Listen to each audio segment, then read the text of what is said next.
ये कहानी है शांति की। शांति एक बहुत ही अमीर औरत के घर पे काम किया करती थी और वो औरत हर वक्त शांति को डांटा करती थी। उस औरत का नाम दया था, लेकिन उसके अंदर जरा भी दया नहीं थी।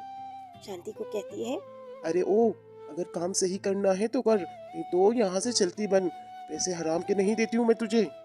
अरे सेठानी जी, क्या हो गया है? मैं तो काम कर रही हूँ और बहुत अच्छे से कर रही हूँ। आपको मेरी शिकायतें रोज़ रोज़ कौन देता है? मैं अच्छे से तो अपना काम निभा रही हूँ। देखो तो वहाँ पे हर रोज़ मैं डस्टिंग कर रही होती हूँ, खाना मैं टाइम से बना रही हूँ। इसके बाद भी आप मुझे इतनी इस कदर बेइंतहा ज़लील कर रहे होते हैं। ये कोई इंसाफ कर रही हैं आप मालकिन?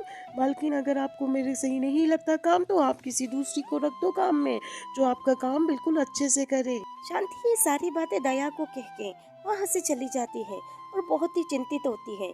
वो घर आती है और घर में उसकी बेटी को इस तरह से देख के बड़ी ही चिंता हो जाती है कि वो ऐसी क्यों खड़ी है। शांति अपनी बेटी से कहती है, अरे माँ, आप आ गई हैं? मैं आप ही को देख रही थी, आप ही की राह तक रही थी। माँ, दरअसल बात ये है कि घर में कुछ खाने के लिए नहीं है। आप बताएं क्या करें? आप मालकिन के घर से कुछ खाने के लिए लेके आई हैं या फिर आज भी मुझे भूखा ही सोना पड़ेगा?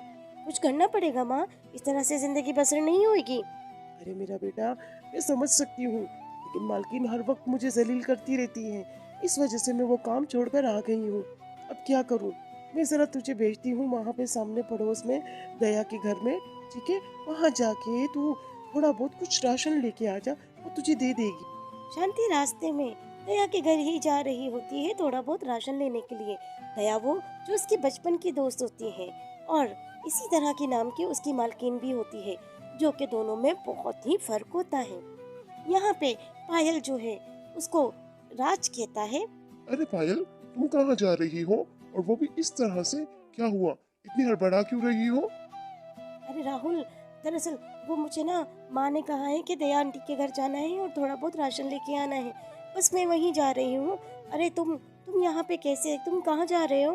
अरे, हम तो शॉपिंग पे जा रहे हैं और तुम जैसी गरीब लड़कियां जब हमारे रास्ते काटती है ना, तो यकीन करो बहुत ही गुस्सा आता है। और हाँ, तुम यहाँ पे क्या कर रही हो? हमारा रास्ता क्यों काटा? अब हमें जाने दो। चलो राहुल, यहाँ से चलते हैं। ये तो बस पायल यहीं पे खड़ी रहेगी और क्या करेगी, बस हमारा टाइम वेस्ट करेगी और हमें जाने नहीं देगी। राहुल रिंकी से कहता है, अरे रिंकी, तुम्हें क्या हो गया है? तुम इस तरह के 2 टके की बात किस लिए कर रही हो? अरे मुझे पता होता है कि तुम इस तरह की गंदी वाहियात सोच रखती हो, और मैं तो तुमसे दोस्ती ही नहीं करता। अरे वो बेचारी गरीब है, मैं समझ सकता हूँ उसका दर्द। गरीबी क्या होती है ये मुझसे बेहतर कोई नहीं जानता। तुम तो इस जमींदार के बाप की बेटी हो, उसके टुकड़ों में पल रही हो, तुम्हें क्या पता अमीरी गरीबी का। बस ठीक है, अब तुम मेरे से बात मत करना। अरे तुम पायल, सुनो पायल, प्लीज प्लीज प्लीज, तुम ना इसकी बात का बुरा मत मानना। इसे छोड़ो, ये अभी नादान है, अभी ये किसी दुख से गुजरी नहीं है। तुम्हें जब भी किसी की जरूरत हुई तुम मुझे लाजमी कहना, ठीक है? मैं तुम्हारे साथ हूँ। ये सारी बातें कह के यहाँ पे जो पायल होती है वो राहुल से यही कहती है कि राहुल, मुझे किसी की नीड नहीं है। मेरी माँ मेरे साथ है, बस मेरे लिए इतना ही काफी है। अमीरों क्या जाने गरीबों का दुख।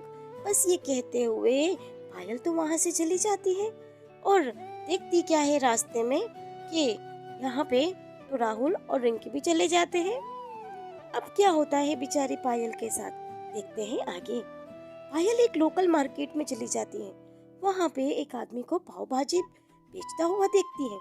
पाव भाजी तो बड़ी जोरों शोर से बिक रही होती है। पायल ये सोच के हैरान हो जाती है कि इसको कितने पैसे हो रहे हैं। 1 घंटे में पायल नोट करती है कि कहीं ग्राहक आते हैं और यहाँ पे अंकल की पाव भाजी खा के और बड़े मजे से अच्छे खासे पैसे दे के चले जाते हैं। पायल तो बड़ी हैरान होती है। वो मजे से रास्ते से अपनी माँ के घर जा रही होती है और ये सोचती है कि मैं तो माँ से कहूँगी कि किसी तरह से पाव भाजी का बिजनेस खोलते हैं। इस तरह से क्या होगा, हमारा गुजारा भी हो जाएगा और पाव भाजी का बिजनेस भी अच्छा चल जाएगा। मैं समझती हूँ कि ये बिजनेस हमारे लिए अच्छा है।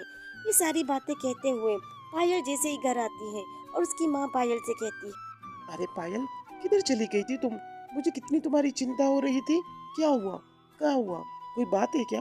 अरे कोई बात है तो मुझे बताओ ना। मैं तुम्हारी माँ हूँ, तुम्हारी हर बात समझती हूँ। मुझे पता है कि तू बहुत दुखी है। अब मैं क्या करूँ?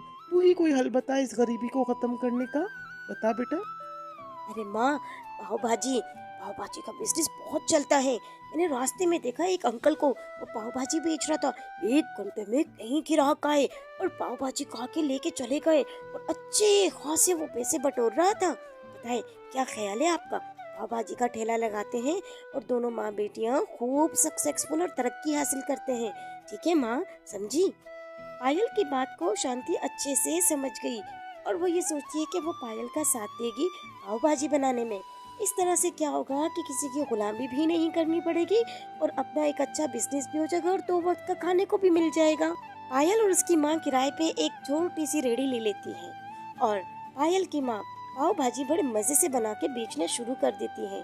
वो ग्राहकों से कहती है, अरे आ जाए माँ जी के हाथ की मज़ेदार पाव भाजी ले लें, सिर्फ और सिर्फ 10 रुपए में। आ जाओ आ जाओ, मज़ेदार ले लो, एक प्लेट लेके तो खाओ, बार बार खाओगे। इसी तरह से यहाँ पे ग्राहक आना शुरू हो जाते हैं और पायल की माँ बहुत ही खुश होती है। ग्राहक जो है वो पायल की माँ से बड़े मजे से पाव भाजी लेने का ताव भाव करते हैं। यहाँ पे एक ग्राहक आता है, वो अपनी बेटी से पाव भाजी का ही कहता है। यहाँ पे वो पायल से कहता है, अरे दीदी, एक प्लेट तो लगा दो पाव भाजी की। पाव भाजी की प्लेट वो ग्राहक तो देती है। ग्राहक जो होते हैं वो बड़े मजे से पाव भाजी खाना शुरू कर देते हैं। पाव भाजी इतने मजे की थी कि हर कोई उंगलियां चाटता रह जाता। आए दिन ऐसे ही पायल और शांति के ग्राहक बढ़ते ही गए। कोई ना कोई आता और पाव भाजी लेके जाता। यहाँ तक कि इतनी सफलता हुई कि शांति और पायल एक छोटे से घर से एक बड़े घर में आ गए। खूब पैसे कमाने लगे और खूब तरक्की हासिल करने लगे। जगह जगह इनके पाव भाजी के नाम होने लगे। हर कोई आता इनकी पाव भाजी खा के बड़ा ही इंजॉय करता और ग्राहक अपने घर वालों से कहता है, अरे पाव भाजी खा लेते हैं, बड़े मजे की इनकी तो पाव भाजी, फिर आएंगे हम इनकी पाव भाजी खाने के लिए। और यहाँ पे पायल को अपना बुरा वक्त याद आता है कि किस तरह से लोगों ने उसे धुतकारा और यहाँ से एक रूबरू होने के लिए आज इन दुनियादारियों की बातों में आके पायल ने एक बहुत ही अच्छा और बड़ा बिजनेस खोल दिया है। राहुल ने तो पायल का साथ देना बहुत चाहा, लेकिन यहाँ रिंकी जो कि हर वक्त पायल को ताने ही मारती थी। और क्या कहते हैं, बस दोनों माँ बेटियाँ अपनी गरीबी को भी याद करती रहती, क्योंकि बुरा वक्त इंसान को नहीं भूलना चाहिए।